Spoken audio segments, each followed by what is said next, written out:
Hi friends, आपका YouTube channel जी के by Junaid sir में आपका स्वागत है। अगर आपने हमारे यूट्यूब चैनल को सब्सक्राइब नहीं किया तो चैनल को सब्सक्राइब कीजिए और वीडियो को लाइक करना ना भूलें और वीडियो को ज़्यादा से ज़्यादा शेयर कीजिए और अंत तक बने रहना है, ठीक है फ्रेंड्स। और लास्ट में ज़रूर बताना है कि वीडियो कैसी लगी। और हर एग्जाम के अंदर आपका कंप्यूटर बहुत ज़्यादा पूछा जाता है भाई। राजस्थान पुलिस हो, हरियाणा पुलिस हो, दिल्ली पुलिस हो, चाहे आपका कोई भी एग्ज़ाम हो, सभी के बहुत कोई कोई एग्ज़ाम है जिसके अंदर कंप्यूटर नहीं पूछता, नहीं सारे एग्ज़ाम के अंदर ही आपके कंप्यूटर पूछा जाते हैं, ठीक है। तो फ्रेंड, जिस तरह से आपका प्यार मिलेगा उसी तरीके से हम आपकी क्लास हर सब्जेक्ट की कराते चलेंगे फ्रेंड, ठीक है। आपको बिल्कुल भी घबराने की जरूरत नहीं है। तो आप यहाँ पर ही देखना है फ्रेंड्स, जिसमें हम कराएंगे यहाँ पर और यहीं पर इसी उसके अंदर इस क्वेश्चन में ही आपको सीटी में भी क्वेश्चन देखने को मिले थे भाई, ठीक है। तो देखिए, हम पहले क्लास है आपकी introduction and history of computer, ठीक है। तो पहली क्लास ये है आपकी भाई। चलिए भाई, ये रहा आपके सामने पहला प्रश्न। कंप्यूटर में यहाँ पर इसका साइज बदल लेता हूँ। कंप्यूटर प्रोसेसिंग द्वारा खालिस्तान को इंफॉर्मेशन में परिवर्तित कर देता है भाई। तो वह डेटा में परिवर्तित कर देता है भाई। बी राइट आंसर आपको हो जाएगा। जैसे कंप्यूटर डेटा को प्रोसेस करके इंफॉर्मेशन में बदल देता है। डेटा कच्चे आंकड़े होते हैं और तथा प्रोसेस्ड डेटा इंफॉर्मेशन कहलाते हैं। अब बस हम चले गए आगे और जूम कर देता हूँ मैं आपके लिए। अब आप बताइए, आपको दिख रहा ही नहीं। इनपुट का आउटपुट में रूपांतरण खालिस्तान द्वारा किया जाता है तो सीपीयू के द्वारा किया जाता है, सेंट्रल प्रोसेसिंग यूनिट द्वारा किया जाता है भाई, ठीक है। इसकी फिर पूरी जरूरी है, तो इस बात को आप नोट कर लेना। देख लीजिए, सेंट्रल प्रोसेसिंग यूनिट। और ये सीपीयू कंप्यूटर का मुख्य अंग है जो इनपुट को आउटपुट में बदल देता है भाई। अब चलिए एएलयू। एएलयू का पूरा नाम क्या है? तो अर्थमेटिक लॉजिक यूनिट हो जाएगा हमारा। अब तो बी राइट आंसर आपका हो जाएगा भाई। इसका मतलब क्या है एएलयू का? इसका मतलब है गणना करना, जोड़ या घटा करना, ठीक है। ये होता है भाई, देख लीजिए भाई आपको, ठीक है। जो एएलयू है यह सीपीयू का वह अंग है जो अर्थमेटिक तथा लॉजिकल ऑपरेशन को करता है भाई, ठीक है। तो इस बात को आप नोट कर लेना। सीपीयू इनमें से क्या है? सीपीयू इनमें से एक चिप है भाई। क्या है? एक चिप है। और चिप किसकी बनी होती है? तो चिप सिलिकॉन की बनी होती है भाई, ठीक है। तो सिलिकॉन की बनी होती है भाई।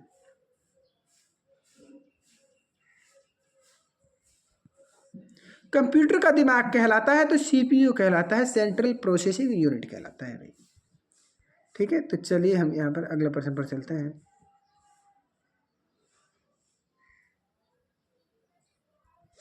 सीपीयू के एलयू में खालिस्तान होते हैं तो एलयू में रजिस्टर होते हैं भाई। इंपॉर्टेंट क्वेश्चन है भाई। सीपीयू के एलयू में रजिस्टर होते हैं जो डेटा को स्टोर करते हैं तथा इस डेटा पर एलयू अर्थमेटिक या लॉजिकल ऑपरेशन करते हैं भाई। गणना और तुलना के लिए कंप्यूटर में किस भाग का प्रयोग किया जाता है भाई? तो एलयू का किया जाता है, मैं भी बता चुका हूँ भाई, arithmetic logic unit. Arithmetic logic unit, यह बताइए। एक हार्डवेयर डिवाइस जो डेटा को अर्थपूर्ण इंफॉर्मेशन में परिवर्तित करता है भाई। तो प्रोसेसर करता है, तो आपका डी राइट आंसर हो जाएगा प्रोसेसर। मैं आपको बता देता हूँ, यहाँ देखिए आप, कंप्यूटर का प्रोसेसर या सीपीयू डेटा को अर्थपूर्ण इंफॉर्मेशन में परिवर्तित करता है। सीपीयू के दो मुख्य भाग हैं, एएलयू तथा कंट्रोल यूनिट। यह बताइए आप, ये जबरदस्त क्वेश्चन है भाई। बुनियादी कंप्यूटर प्रोसेसिंग चक्र में खालिस्तान में होते हैं, तो होते हैं, ए राइट आंसर हो जाएगा आपका ए। इनपुट प्रोसेसिंग और आउटपुट।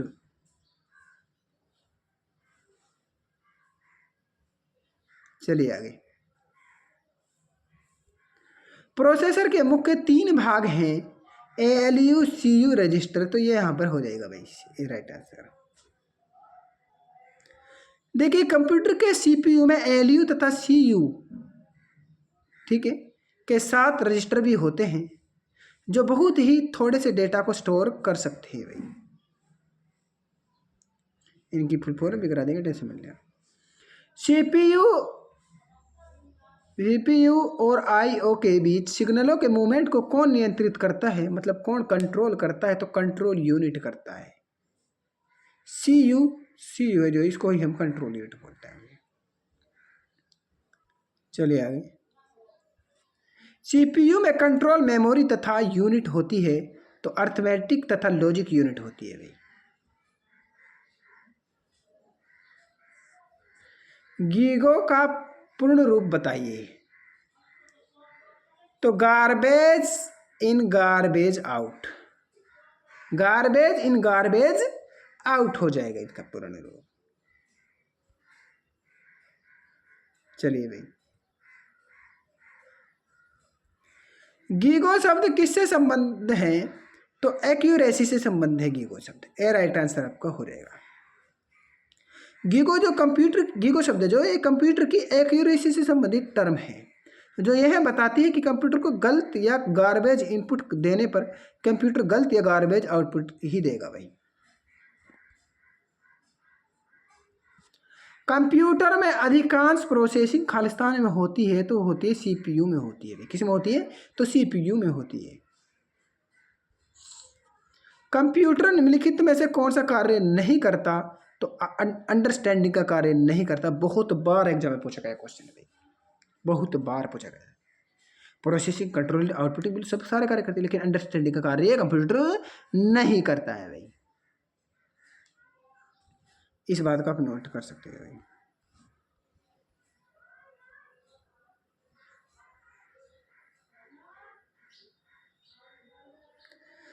ये रहा भाई जबरदस्त क्वेश्चन। खालिस्तान कच्चे तथा बताता है, खालिस्तान कच्चे तथ्य बताता है, जबकि खालिस्तान में डेटा अर्थपूर्ण बन जाता है। तो यहाँ पर आ जाएगा हमारा डाटा, यहाँ पर डाटा क्या जाएगा, डाटा कच्चे तथ्य बताता है, जबकि सूचना में डेटा अर्थपूर्ण बन जाता है। तो भी राइट आंसर आपको हो जाएगा बेटा। प्रोसेसर जो कंप्यूटर का मस्तिष्क होता है, उसे खालिस्तान भी कहा जाता है, तो उसे माइक्रोचिप कहा जाता है। यह राइट आंसर आपको हो जाएगा। आगे चलिए भाई। प्रथम मशीन जिसका प्रयोग गणना के लिए किया गया, तो अबेकस हो जाएगा। तो बी राइट आंसर हो जाएगा अबेकस। अबेकस दुनिया का प्रथम गणना यंत्र था। इसका निर्माण 13 BC में टीम कॉर्नमेयर ने चीन में किया था। कॉर्नमेयर ने इसमें गणना तारों में पिराए मोतियों द्वारा की जाती थी भाई, अबेकस में। चार्ल्स बेबेज ने इनमें से किसका निर्माण किया, तो हो जाएगा डिफरेंस इंजन का किया था भाई। चार्ल्स बेबेज ने 1822 में डिफरेंस इंजन तथा 1833 में एनालिटिकल इंजन का निर्माण किया।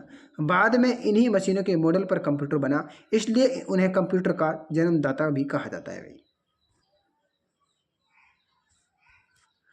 कीबोर्ड की खोज से पहले कंप्यूटर में डाटा डालने के लिए किसका प्रयोग किया जाता था, तो पंच कार्ड का प्रयोग किया जाता था भाई, पंच कार्ड। ठीक है, नोट कर लो भाई इसको। दुनिया का प्रथम फुल्ली इलेक्ट्रॉनिक कंप्यूटर कौन सा है, तो हो जाएगा हमारा एनियक। तो हमारा सी राइट आंसर हो जाएगा एनियक हो जाएगा। दुनिया का प्रथम फुल्ली इलेक्ट्रॉनिक कंप्यूटर कौन सा है, तो एनियक है। एनियक को दुनिया का प्रथम फुल्ली इलेक्ट्रॉनिक कंप्यूटर माना गया है। इसका निर्माण 1946 में जे प्रेस पर एकर्ट तथा जॉन मसले ने किया।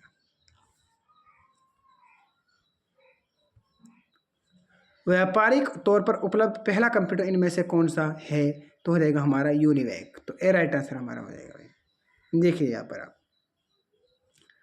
मार्क 1 दुनिया का प्रथम मैकेनिकल कंप्यूटर 1942 में बना भाई। ENIAC electronic numeric integrated and calculator 1946 में। यूनिवैक 1 व्यापारिक तौर पर उपलब्ध प्रथम कंप्यूटर यूनिवर्सल ऑटोमेटिक कंप्यूटर 1991 बना था भाई। EDSAC electronic delayed storage automatic computer प्रथम कंप्यूटर जिसमें स्टोर्ड प्रोग्राम्स कंसेप्ट का प्रयोग किया जाता गया है भाई। यहाँ चलिए आप, मैं आपको बता दूं, देखिए हरियाणा पुलिस में पूछा गया क्वेश्चन है भाई, von Neumann stored program concept में क्या कहा गया है भाई।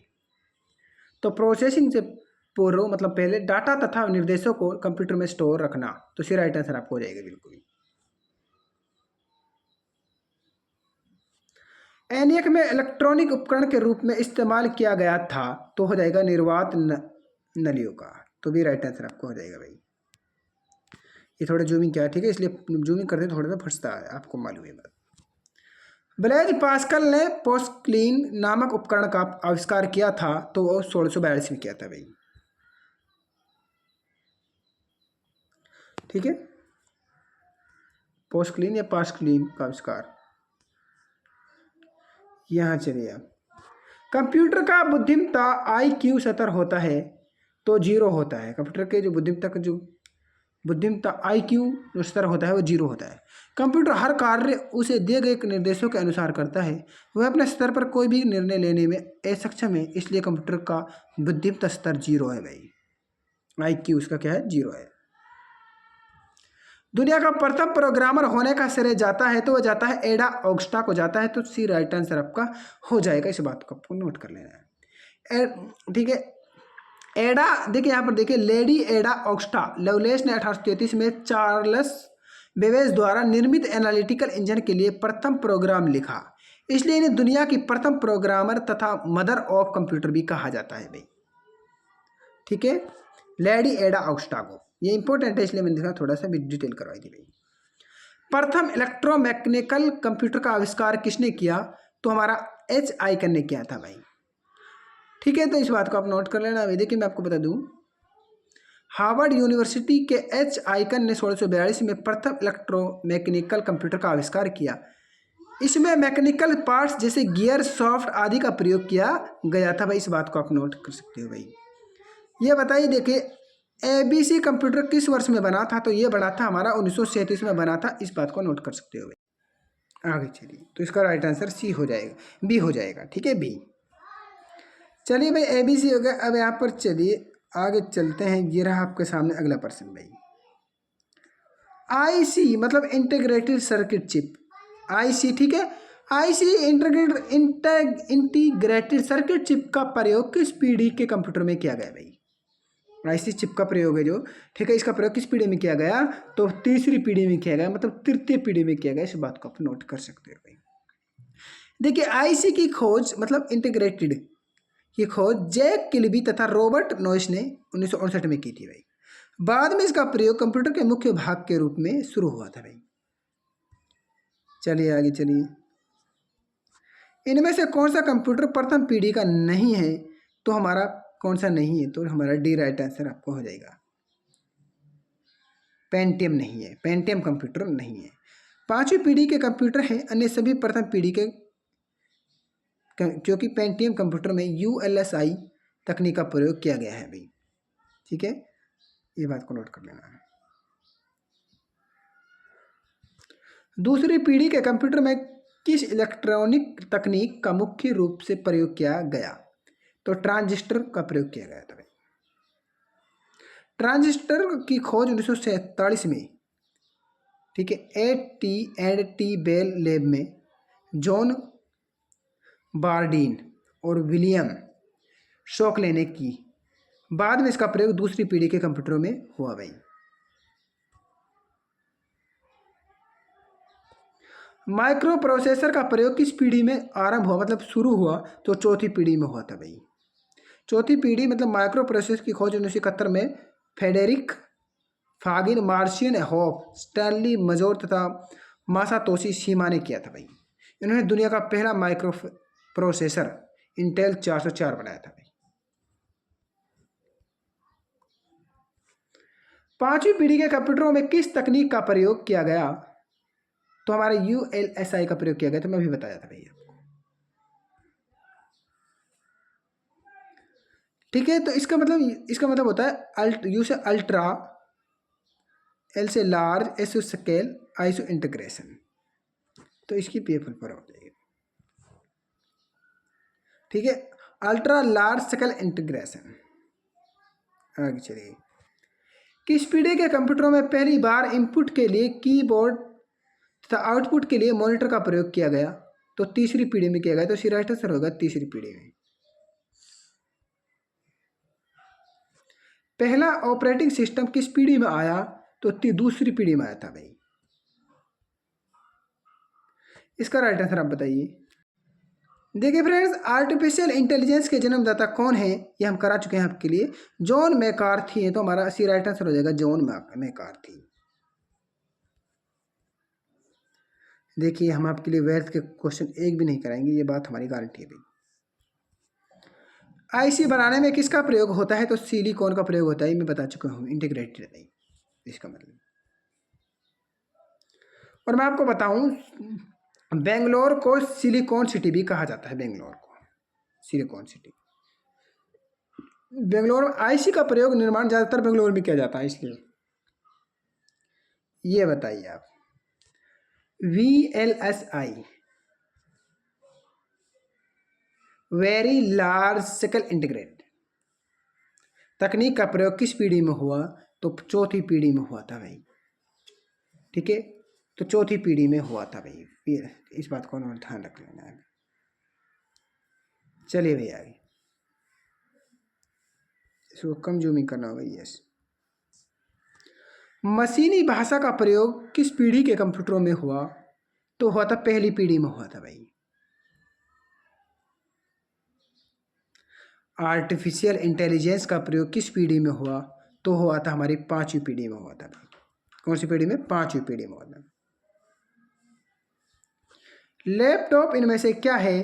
तो लैपटॉप इनमें से माइक्रो कंप्यूटर है भाई। क्या है? माइक्रो कंप्यूटर है भाई।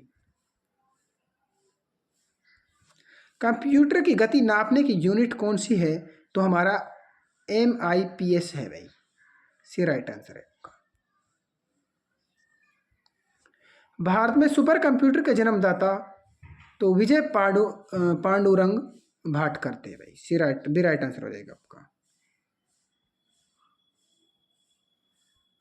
सी डेक क्या है? तो ये बताइए हमारे लिए, सी डेक क्या है भाई।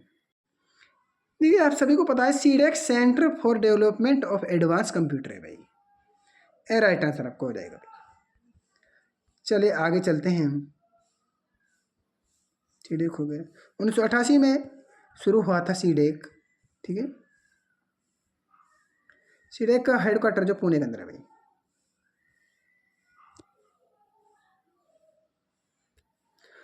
आगे चलिए, भारत में नई कंप्यूटर पॉलिसी कब लागू हुई? तो 1984 में हुई थी भाई। सुपर कंप्यूटर की स्पीड मापने की यूनिट कौन सी है? तो वो हो जाएगी हमारी फ्लॉप्स। तो भी राइट आंसर हो जाएगा floating point operation per second. Bharat के सबसे तेज supercomputer speed 5.267 petaflops तथा प्रति यूज स्पीड 6.8 पेटा फ्लॉप्स है भाई। ठीक है, इस बात को आप नोट कर लेना भाई। भारत में बना पहला कंप्यूटर सिद्धांत किसने बनाया? तो हमारा ECIL ने बनाया था, मतलब electronic corporation of India limited. 1967 में कंपनी में बना था भाई। इसमें बना था। भारत में बना पहला सुपर कंप्यूटर कौन सा है? तो हो जाएगा हमारा परम हो जाएगा, 8000 परम हो जाएगा हमारा। दुनिया का पहला सुपर कंप्यूटर कौन सा है? तो हो जाएगा हमारा बी राइट आंसर हो जाएगा आपका। भारत में पहला कंप्यूटर कहाँ लगाया गया? तो हमारा सी राइट आंसर हो जाएगा मेन पोस्ट ऑफिस बेंगलोर में लगाया गया। बेंगलोर में 1986 में लगाया गया था। दुनिया का पहला माइक्रो प्रोसेसर कौन सा है? तो हमारा इंटेल 4004 हो जाएगा। इंटेल 4004।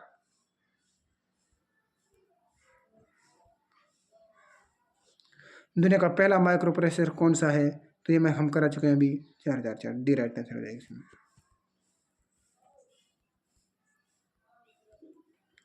देख लीजिए, बहुत जबरदस्त क्वेश्चन है, इसको कंप्लीट कर देते हैं अभी। बार्क द्वारा निर्मित तथा प्रयोग किया जाने वाला सुपर कंप्यूटर कौन सा है? तो अनुपम हो जाएगा। राइट आंसर हो जाएगा आपका अनुपम। देखिए, BARC Bhabha atomic research centre ने अपने कार्य के लिए अनुपम नाम का सुपर कंप्यूटर बनाया तथा बार्क समय मतलब खुद इस कंप्यूटर का प्रयोग करता है भाई। दुनिया में सुपर कंप्यूटर के जन्मदाता कौन है?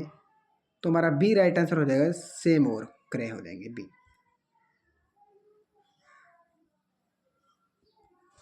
विश्व का सबसे तेज सुपर कंप्यूटर कौन सा है?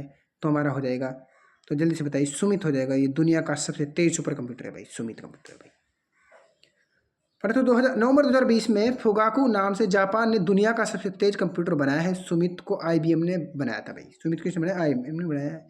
इसकी स्पीड 200 पेटाफ्लैप्स है। फुगाकू सुमित से 3 गुना अधिक है भाई। फुगाकू है सुमित से 3 गुना अभी, जो जापान ने 2020 में बनाया है भाई। अगर ऑप्शन में यह आ जाए फुगाकू तो फुगाकू करेगा।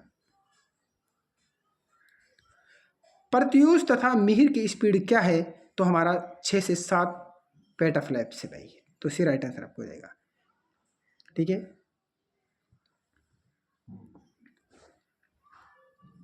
ये चलिए आगे। यूनिवैक का अर्थ है भाई, राइट आंसर हो जाएगा हमारा यूनिवर्सल ऑटोमेटिक कंप्यूटर। ठीक है, तो इस बात को नोट कर लेना है। यह व्यापारिक तौर पर पहला कंप्यूटर जो 1951 बना था भाई, यूनिवैक कंप्यूटर और यूनिवर्सल ऑटोमेटिक कंप्यूटर। यह आपका अंतिम प्रश्न भाई। यूजर आमतौर पर मेन फ्रेम या सुपर कंप्यूटर का उपयोग करने के लिए खालिस्तान का प्रयोग करते हैं, तो टर्मिनल करते हैं। तो राइट आंसर हो जाएगा टर्मिनल। मेन फ्रेम या सुपर कंप्यूटर का प्रयोग करने के लिए यूजर टर्मिनल का प्रयोग करता है। टर्मिनल एक सिंपल कंप्यूटर होता है जिसे मेन फ्रेम या सुपर कंप्यूटर से जोड़ा जाता है। तो आपका राइट आंसर आपका हो जाएगा भाई। अगली क्लास होगी आपके लिए, मैं बता दूं आपको, इनपुट और आउटपुट डिवाइस से रिलेटेड। यहाँ से एक क्वेश्चन बहुत बार क्वेश्चन पूछे जाते हैं भाई, 1 से 2 क्वेश्चन हर एग्जाम के अंदर पूछा जाता है इनपुट आउटपुट से। तो आपको सीटी में पूछा गया था क्वेश्चन। ठीक है, तो यहाँ से ये भी हम अगली क्लास आपकी ये होगी भाई। अगर आपका अच्छा प्यार मिलता है तो हम कंप्यूटर की ज़बरदस्त तरीके से और क्लास लेंगे आपके लिए। हर सब्जेक्ट की आपकी क्लास होगी भाई, और जो रीजनिंग और मैथ की क्लास होगी वो बोर्ड पर हम बहुत जल्द कराने वाले हैं। ठीक है, तो इस बात को ध्यान रखिए। जिस तरह से एग्जाम आते जाएंगे तो आपकी क्लास हम बढ़ाते जाएंगे और क्वेश्चन भी बढ़ाते जाएंगे। ठीक है, तो मिलते हैं अगली वीडियो में। कमेंट में जरूर बताना क्वेश्चन कैसे थे और क्लास कैसी लगी। वीडियो को लाइक जरूर करें फ्रेंड्स। मिलते हैं अगली वीडियो में। धन्यवाद फ्रेंड्स। चैनल सब्सक्राइब कर लें, जिसने चैनल सब्सक्राइब नहीं किया है वो चैनल सब्सक्राइब कीजिए और वीडियो को शेयर करना ना भूलें। धन्यवाद फ्रेंड्स। मैं आपको बता देता हूँ फ्रेंड्स, बिल्कुल फ्री, कोई बैच खरीदने की ज़रूरत नहीं है आपको। ठीक है, जो सब्जेक्ट हम यहाँ पर पढ़ाएंगे, आपके हिंदी हो, हरियाणा जीके हो, चाहे आपके इंडिया जीके हो, कंप्यूटर हो, ठीक है, आपकी साइंस हो, तो जो भी सब्जेक्ट है जिनको हम पढ़ाएंगे उनको आपको कहीं से भी बेच लेने की जरूरत नहीं है। उसको हम यहाँ पर मुफ्त पढ़ाएंगे आपके लिए। तो धन्यवाद फ्रेंड्स। वीडियो को लाइक करें, चैनल सब्सक्राइब करें। मिलते हैं अगली वीडियो में। धन्यवाद।